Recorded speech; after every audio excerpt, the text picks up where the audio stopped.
Assembly సమావేశాన్ని live లో చూద్దాం.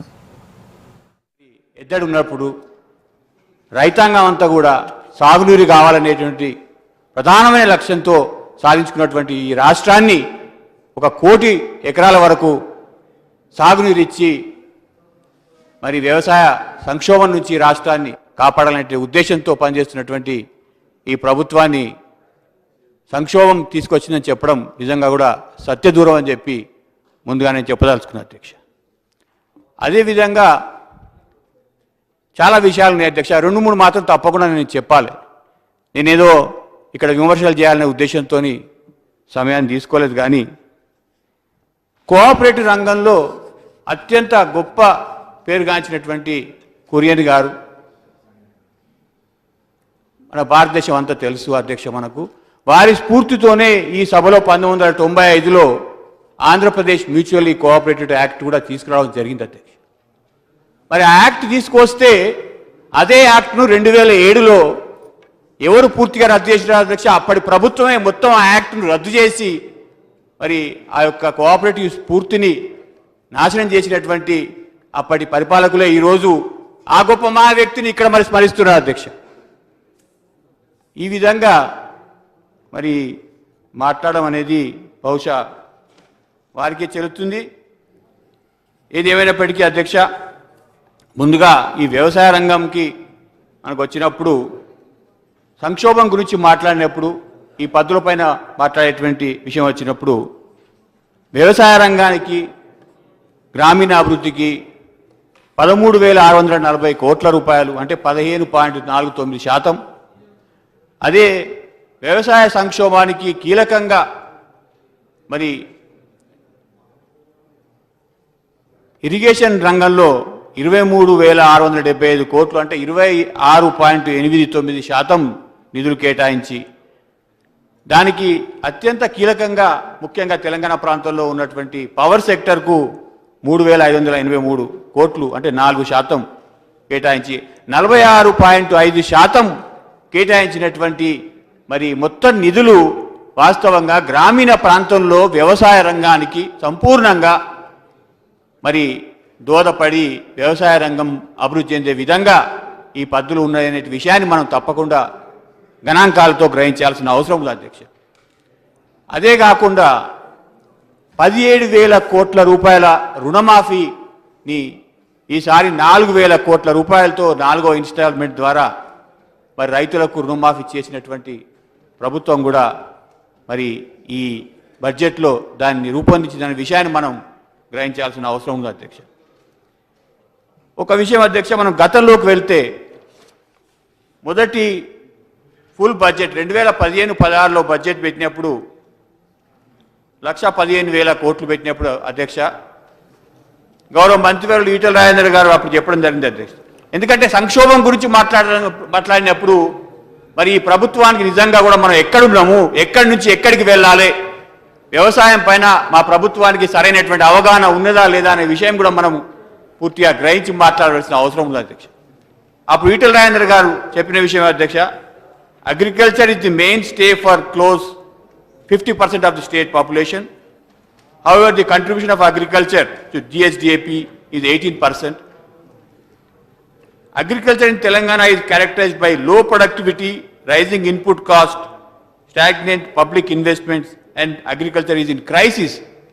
అధ్యక్ష 2 సంవత్సరాల క్రితము ఒక ఆబ్జెక్టివ్ అసెస్మెంట్ అంటే వ్యవసాయం ఎట్లా ఉన్నది తెలంగాణ అనే విషయం మీద ఒక నిశ్చితమైనటువంటి స్వయంగా విమర్శనాత్మకమైనటువంటి రిపోర్ట్ తయారు చేసుకొని ఈ యొక్క సంక్షోభం నుంచి ఎట్లా బయటపడాలనే ఉద్దేశంతో గత 3 సంవత్సరాలుగా మరి ప్రభుత్వం ప్రయత్నం చేస్తున్నటువంటి విషయాన్ని మనం గ్రహించాలి. అందుకే 46.5% వ్యవసాయానికి దానికి సంబంధించినటువంటి పవర్కు ఇరిగేషన్కు కేటాయించి దీర్ఘకాలికంగా వ్యవసాయాన్ని సంక్షోభం నుంచి బయటపడడానికి ఏ రంగంలో పెట్టాలనేటువంటి విషయం మీద ఒక స్పష్టత ఉన్న ప్రభుత్వంగా 46.5% దాన్ని కేటాయించడం జరిగింది అధ్యక్ష. Public investments in rural infrastructure will always attract private investments, productivity. అధ్యక్ష ఇంకో కీలకమైన విషయం కూడా ఏమున్నదంటే స్మాల్ అండ్ మార్జినల్ ఫార్మర్స్, చిన్నకారు సన్నకారు రైతుల యొక్క వ్యవసాయం మనం అభివృద్ధి చేయాలంటే చాలా సమస్యలతో కూడింది అధ్యక్ష. కానీ ఈ ప్రభుత్వం దానికి కట్టుబడి ఉన్నది. మనం ఏదో పెద్ద పెద్ద కమ్మతాలు కావాలనుకోవడం లేదు. ఈ యొక్క చిన్నకారు సన్నకారు రైతులను కాపాడాలి అనేటువంటి స్మాల్ ఫార్మర్ ఏకాన్ని కాపాడాలంటే వాళ్ళకి సంబంధించినటువంటి అన్ని రకాలైనటువంటి ఇన్పుట్స్ కానీ సబ్సిడీలు కానీ ముఖ్యంగా సాగునీరు అనేది ఈ సంక్షోభం నుంచి బయటపడడానికి తెలంగాణ ముఖ్యం కాబట్టి దానిపైన ప్రధానంగా వ్యవసాయ రంగంలో మనం దీన్ని చూడాల్సిన అవసరం ఉంది. వ్యవసాయ రంగానికి ఒక 6,000 కోట్లు మాత్రమే పెట్టినట్టు సరిపోదు అధ్యక్ష. తప్పుడు సమాచారం అది. ఇరిగేషన్కు పెట్టింది, గ్రామీణ రోడ్లకు పెట్టింది, గిడ్డంగులకు పెట్టింది, రుణమాఫీ చేసింది. ఇదంతా కూడా కలిసి మనం వ్యవసాయ రంగం అభివృద్ధి కొరకు మాట్లాడినప్పుడు చూడాల్సినటువంటి ఆవశ్యకత ఉన్నది అధ్యక్ష. లేకపోతే సగం నాకు ఏది నచ్చిన పద్ధతి తీసుకొని మాట్లాడతాంటే అది చాలా పొరపాటు అవుతుందని చెప్పి తెలియజేసుకుంటూ, అట్లనే అధ్యక్ష ఎరువుల కొరత అధ్యక్ష, గతంలో విత్తనాల కొరత, కరెంటు కొరత, ఇవన్నీ కూడా ఈరోజు ఎక్కడ కూడా లేవనే విషయాన్ని మనం తప్పకుండా గ్రహించాల్సిన అవసరం ఉంది.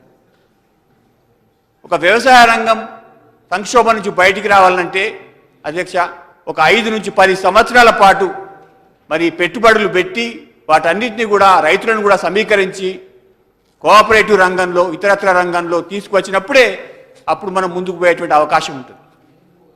ఎందుకంటే 60 సంవత్సరాల సంక్షోభం ఉండే అధ్యక్ష.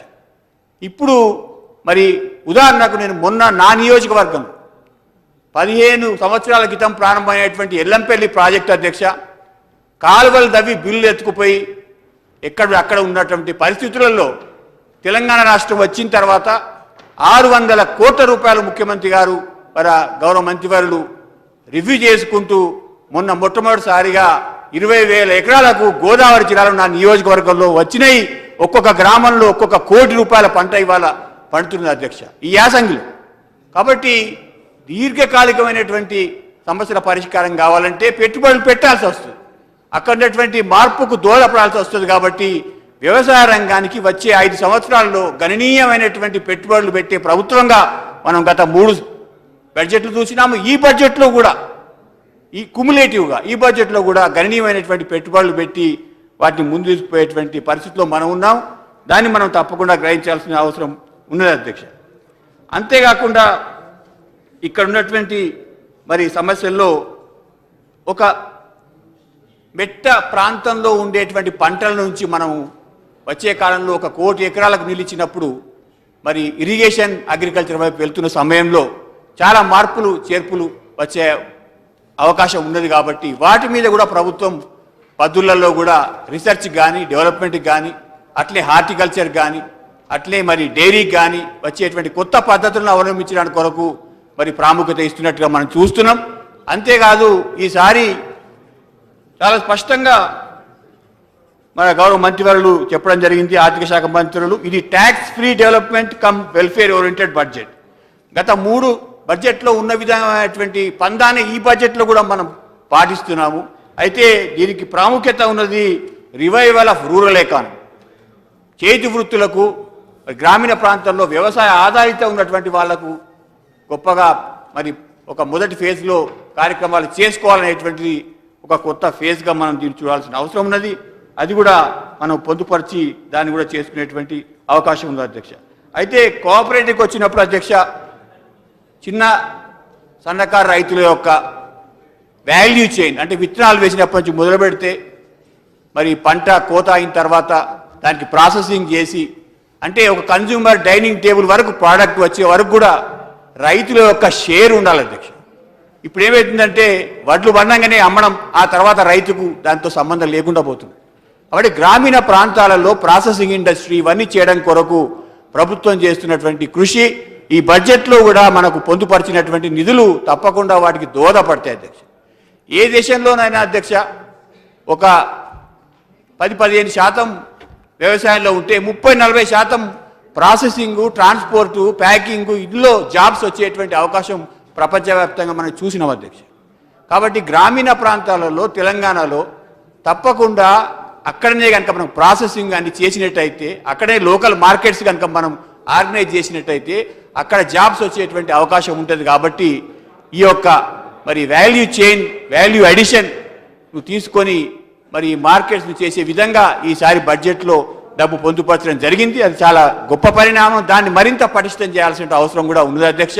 కోఆపరేటివ్ రంగంలో మరి ఇక్కడ చేసినట్టయితేనే ఈ వాల్యూ చైన్లో కోఆపరేటివ్స్ యొక్క పాత్ర ఉంటేనే అది జరుగుతుంది అధ్యక్ష. అది డ్వాక్రా మహిళలు కావచ్చు, అక్కడ ఉన్నవాళ్ళు, అది అక్కడ ఉన్నటువంటి గ్రామీణ యువత కావచ్చు, వీళ్ళందరినీ కూడా కోఆపరేటివ్స్లో తీసుకున్నప్పుడే వాళ్ళు ఆ కార్యక్రమాలు చేసేటువంటి ఆస్కారం ఉంటుంది. కాబట్టి కోఆపరేటివ్స్కు తెలంగాణ రాష్ట్రంలో ఒక ప్రముఖమైన స్థానం ఇచ్చేటువంటి అవకాశం ఉన్నది. అందుకే కోఆపరేటివ్ చట్టంలో కొన్ని మార్పులు చేర్పులు ఏదైతే చేసినారో వాటిని మరింత పరిపుష్టంగా చేయాల్సిన అవసరం ఉన్నది. దానిపైన తప్పకుండా మంత్రి గారు మరో సమావేశమా, స్టేక్ హోల్డర్స్తో మరి ఒక డిస్కషనా ఏర్పాటు చేసి దాన్ని మారుతున్నటువంటి కొత్త విధానాలకు అనుగుణంగా కోఆపరేటివ్ చట్టాన్ని మార్చాల్సిన అవసరం ఉందని తెలియజేసుకుంటూ, మరి మొత్తం వ్యవసాయం ఒక సన్నకారు చిన్నకారు రైతులకు నిజంగా కూడా ఇప్పటి వరకు అధ్యక్ష ఒక్క మాటలు చెప్పాలంటే తెలంగాణ రాష్ట్రం వచ్చే వరకు కూడా వ్యవసాయం అనేది తెలంగాణ రైతులకు బతుకుతెరువు కొరకు వ్యవసాయం చేసిన తప్పితే లాభాల కొరకు ఎవరు కూడా వ్యవసాయం చేయలేదు అధ్యక్ష. మొట్టమొదటిసారి చరిత్రలో తెలంగాణ గడ్డ మీద మనం ఇప్పుడు ఇచ్చేటువంటి ఇరిగేషన్ కానీ, ఇతరత్ర సబ్సిడీస్ కానీ, కొత్త విధానాలు కానీ, టెక్నాలజీ కానీ, వీటన్నిటి ద్వారా మొట్టమొదటిసారిగా తెలంగాణ రాష్ట్రంలో, కొత్త రాష్ట్రంలో లాభాల కొరకు వ్యవసాయం చేసేటువంటి శకం ప్రారంభమయ్యేటువంటి మంచి అవకాశాలు మనకు ముందుకు అనిపిస్తున్నాయి అధ్యక్ష. అది రైతులతో మాట్లాడితే, సమావేశాల్లో మాట్లాడితే కూడా వారు వచ్చే కాలంలో మాకు సాగునీరు వచ్చినట్టయితే, ఇప్పుడున్నటువంటి కరెంటు అట్లాగే ఉన్నట్టయితే, ఇంకా సబ్సిడీస్ ఇన్పుట్స్ వచ్చినట్టయితే, గిడ్డంగులు ప్రతి మండలంలో ఒక గిడ్డంగులు కట్టడం జరిగింది నా నియోజకవర్గంతో పాటు, ఇవన్నీ ఉన్నట్టయితే గిట్టుబాటు ధర కూడా మనం ఆర్గనైజ్ చేసుకున్నట్టయితే తప్పకుండా రైతు మొదటిసారి మరి లాభాల కొరకు చిన్నకారు సన్నకారు రైతులు చేసే అవకాశం వస్తుందని ఆశతో రైతులు ఉన్నారు. ఆ దిశగా మన బడ్జెట్ తప్పకుండా పయనిస్తుందని తెలియజేసుకుంటూ ఈ అవకాశం ఇచ్చిన మీకు ధన్యవాదాలు తెలియజేసుకున్నాను.